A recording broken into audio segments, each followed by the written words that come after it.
Wu Zetian, the woman who overturned history. In Chinese history, the dragon has always been a symbol reserved exclusively for emperors, for men. However, over 1,300 years ago, a young woman donned those dragon robes and ascended the imperial throne. Her name was Wu Zetian.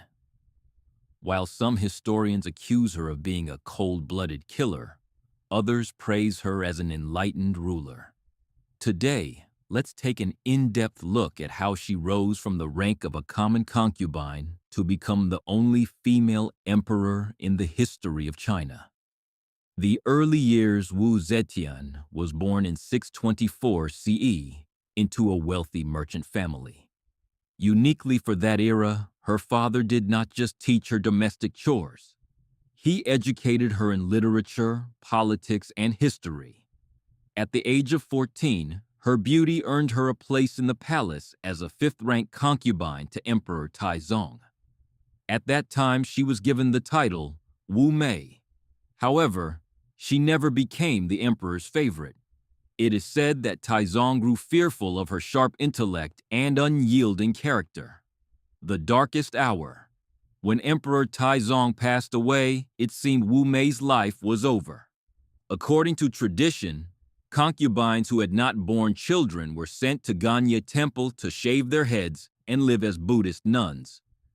But Wu Mei had a secret weapon, a clandestine romance with Taizong's son, the future Emperor Gaozong.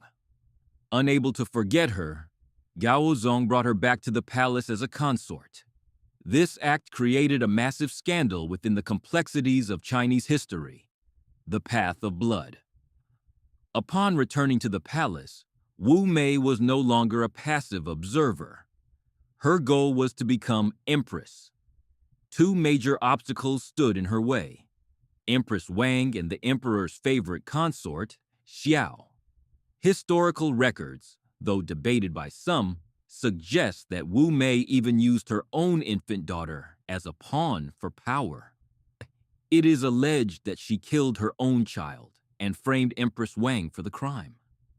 Ultimately, she ruthlessly eliminated all her rivals and became empress at the age of 31, the woman in dragon robes.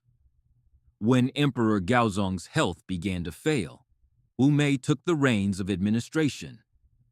Moving from governing behind a curtain to center stage, she eventually deposed her own sons in 690 CE. She established the Zhou Dynasty and ascended the throne with the title Wu Zetian.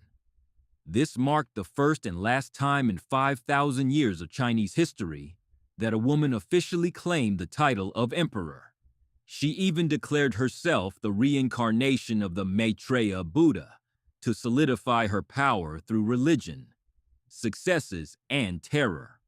Wu Zetian's reign was a paradox of progress and fear.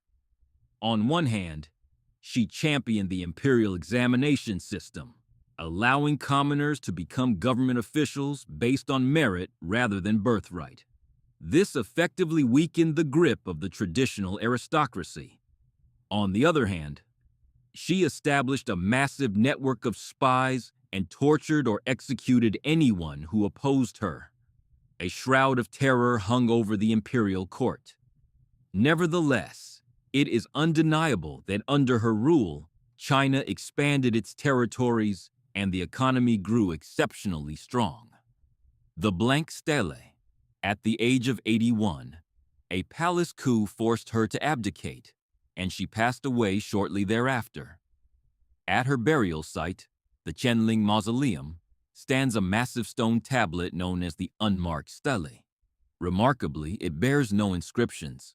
Some say her achievements were too great to be captured in words. Others believe she left it blank, so that history could judge her on its own terms. A woman who dared to challenge a man's world. Was she a cruel tyrant or a high-achieving leader? The story of Wu Zetian continues to inspire and terrify the world to this day.